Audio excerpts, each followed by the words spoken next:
Well, first of all, there is a difference between a man and a woman. I know that in today that's shocking. But, Paul told the Corinthians, act like men. There had to be a basis for that. But here's what we need to understand. Let's say that my father's generation, and for the most part, my generation, the idea of being a man was John Wayne. Okay? And if you watch some of the John Wayne movies, there was a lot of things noble about that. But there were a lot of things that weren't noble. So John Wayne and that type of thing isn't the model, the archetype of what a man is to be. And then if you go to the other extreme, which you seem to find today, it's the very opposite of that person. A very passive, delicate man, a fearful man. It's like his psyche is broken and he just crumbles.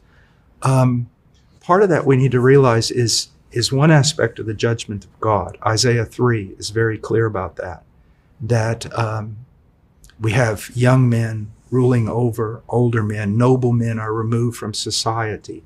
And there's all sorts of things revealed there in Isaiah 3. What we've got to realize is this. Our main problem is simply, again, not studying the Bible. Our main problem is not looking at Christ, or looking at Christ through some filtered lens rather than the raw Scripture. My desire is not to be like John Wayne. It's also not to be like the other extreme. I want to set my sights on being like Jesus Christ. Now, also, I need to think about something. There is a headship in the family, and I am to be the head of my home. That doesn't mean that everything revolves around me. My headship serves one purpose, that I lead my home for the benefit of my wife and children, no matter how costly it is to me. My headship is sacrificial. And one of the things about being a true man, if we look at the model of Christ, it is self-giving and self-sacrifice. It's always, look at what Christ did. He gave himself and gave himself and gave himself until there was nothing left to give. That is my responsibility to my wife and my children. Also, if you want to talk about Christ is our protector, he stood in front of us. He stood in front of his bride. Anyone wants to come to get his bride, anyone wants to come to get God's children, he's going to stand between them and the ones he loves.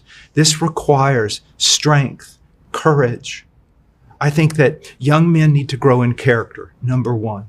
And the primary characteristic should be love, which is self-giving. This is not about me.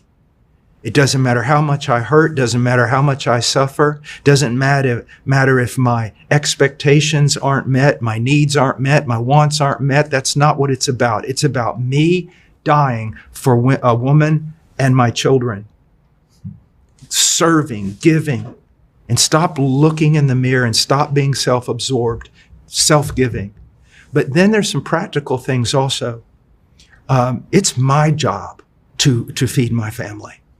And it doesn't matter, like in the rougher times when HeartCry was first starting out, working construction, doing all these different things, hours a day, coming home at night, whatever I had to do to put food on the table. That's my job. If someone's going to stand in the door and going to hurt my family, it's my job to stand in the door.